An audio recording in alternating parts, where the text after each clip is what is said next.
It is the Raw wrap-up on Mike Sorg at Sorgatron on the Twitter. Where you talk Monday Night Raw minutes, seconds even, after it's gone off the air and people punched people really hard and broke the ring. With me, as typical on a Monday night from Poughkeepsie, New York, he is Mad Mike.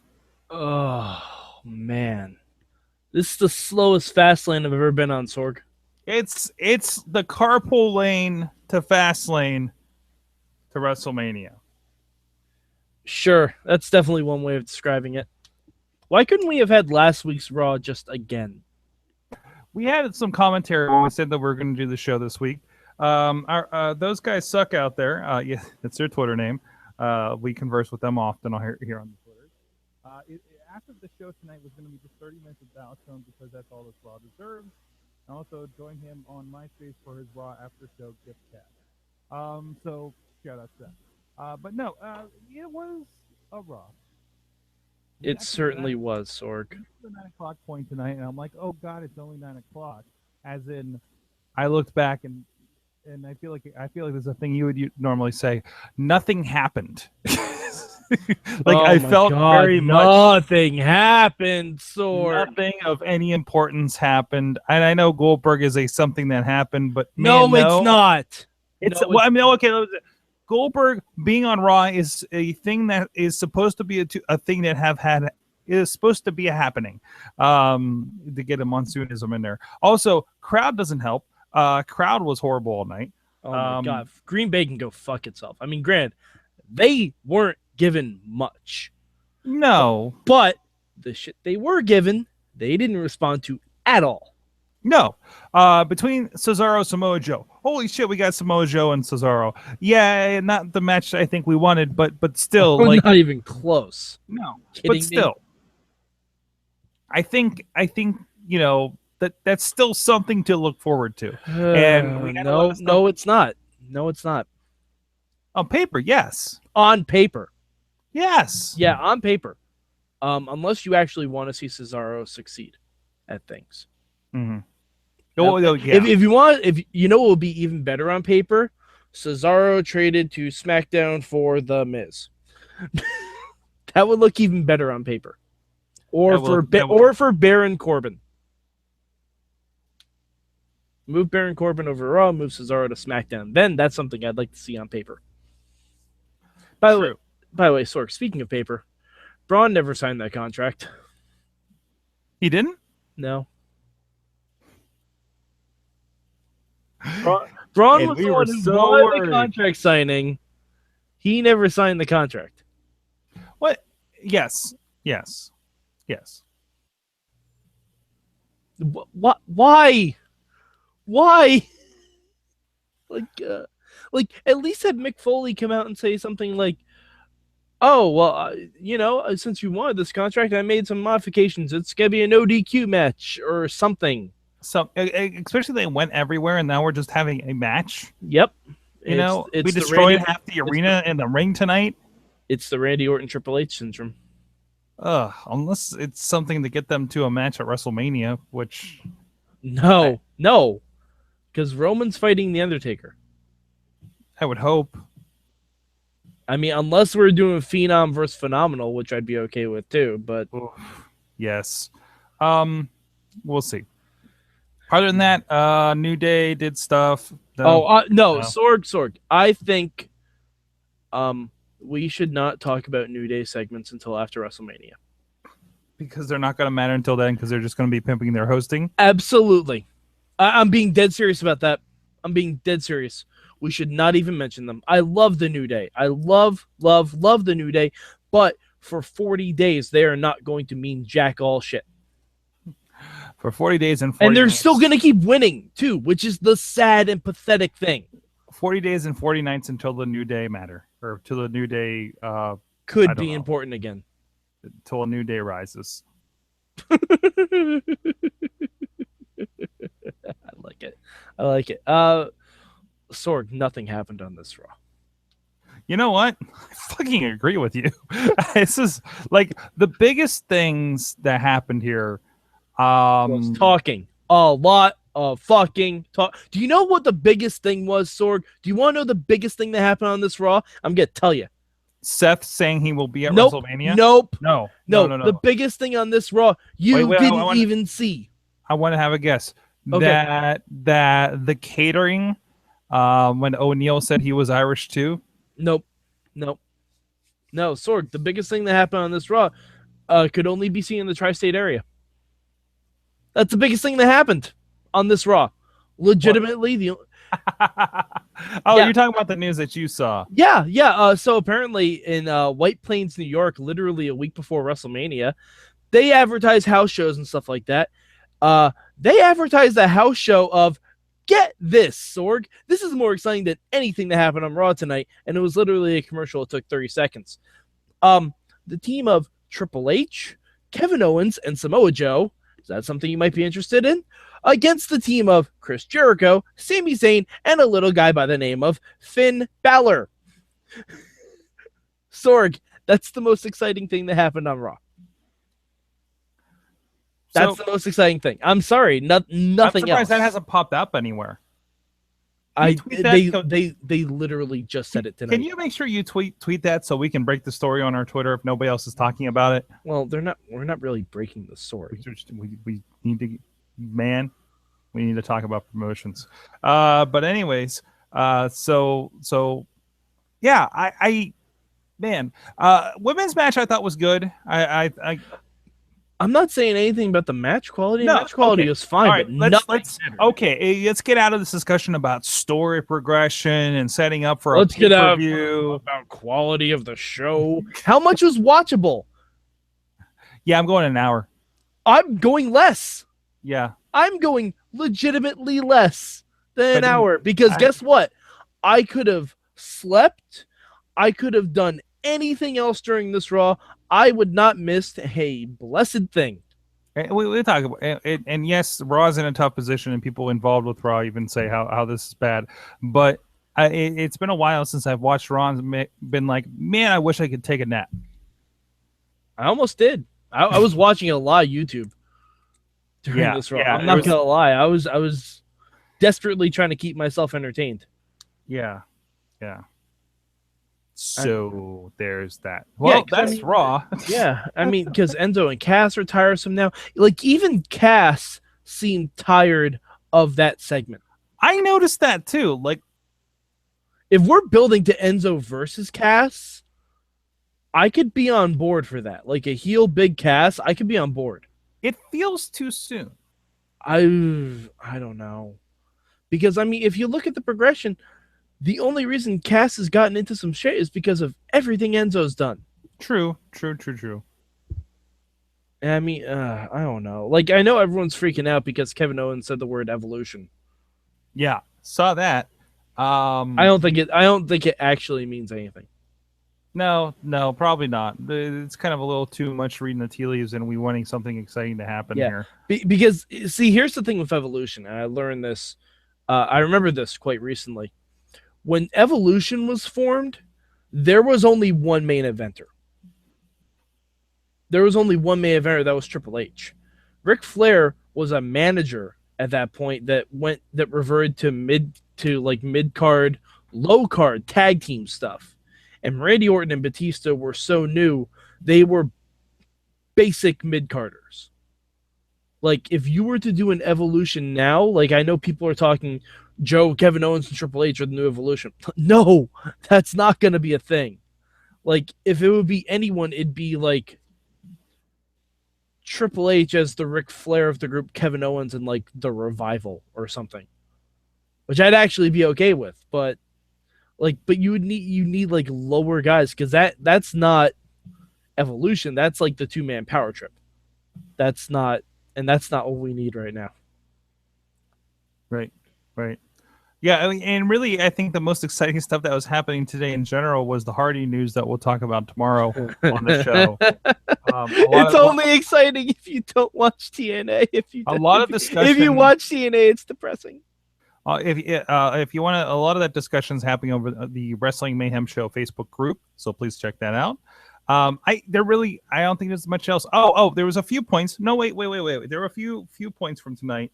I did want to touch on. We already got into how much was watchable here, and you can tell us your opinions. By the way, I don't hear a lot of people defending Raw like we had some people defending Impact back in the day. Well, last week's show was really good. It was actually, yes. Like if last week's was this week's and this week's was last week, I'd be really excited for Fastlane. As it stands right now, I'm kind of not. First of all, big shouts to friend of the show Corey Graves for his He-Man and Faker reference during the Cruiserweight match. I believe comparing Tony Nese and Neville. Yeah, that sounds about right. That's fantastic. There was also another point. Oh, I just Dana Brooke. Actually, this actually might be more interesting than anything Raw happened tonight. I'm sure it will be. I'm starting a fan theory. Okay. Because I think I made a comment on Twitter of Dana Brooke. Damn it, Dana Brooke is doing a really good job of being Charlotte's arm candy, which then got me thinking about. Oh God, Sorg, are we gonna steer into the section of fan fiction right now? Because I really don't want. Maybe a little bit, but wouldn't it be interesting if I don't know. And I'm not saying this as like two ladies, but we are doing it a little bit on NXT with some of the characters. What if there was like a weird unspoken sexual tension between Charlotte and Dana Brooke? No. Dana's always trying to impress her and everything. So I mean, like put that idea in your head and then watch segments. Sorg, yes. I know what you're saying. I understand it. I see the same things you're seeing. However, I think it's be true for Raw, right? I think it's leading to something completely different. Okay. Something that we've been so patient for. Because if you remember, the first person that Dana Brooke was attached to when she came up was Miss Emma. And I think with the reinvention of Emma that will most likely happen after WrestleMania, it will be Emma and Dana Brooke running roughshod on your face champion Bayley. Ooh. Then where does Charlotte end up in all this? Probably feuding with Sasha again. Or who knows? Maybe Charlotte can actually take some time off TV because I've had a little bit too much. Little too much of Charlotte. I feel like I'm the only one that doesn't hate Charlotte right now. I don't hate Charlotte. I've just had too much. It's like seeing the same boring 20-minute Triple H promo. Like, that's where we're at with Charlotte. She could already almost be a 5-time women's champion. That's ridiculous. I think no, that's ridiculous. It's a competitive division there. Sorg, she's been on Raw like a year and a half. If Impact did this shit, we'd be massacring them. Yes, because it would be we don't have anything better to do option there. They don't have anything better to do either. The Fastlane is the exact same matches as Royal Rumble. Yeah. Like the only what? Wait. No, Fastlane is the exact same matches as Royal Rumble. Charlotte Bayley, Neville, and no, I'm talking the women's division. Oh, well, I'm talking the women's division. Okay, women's division. Okay, but I mean, they have nothing. They have no depth, and they have people for depth. They just don't use them. Yeah, they sent the depth over to SmackDown. It's not even that. They just don't use it. It's 4 people. It's a 4-person division. Right. And then there's Emma, technically. There's Emma. There's Dana. Yeah. There's Lana, who has wrestled before. True, but not in the position. She's okay, but you can still have her wrestle. We're going to get Maurice and The Miz teaming up at WrestleMania, for Christ's sake. Where is Summer Rae officially on anywhere? I think she's injured. Oh, okay. Summer Rae is on Raw, but I think she's injured. I thought she was doing main event or something. Is there can I just see the last few weeks of main event results somewhere? Probably at WWE shows no one cares about.com. WWE shows. Oh, I see what you did there. Yeah, but they have depth. Like, why isn't Dana Brooke wrestling?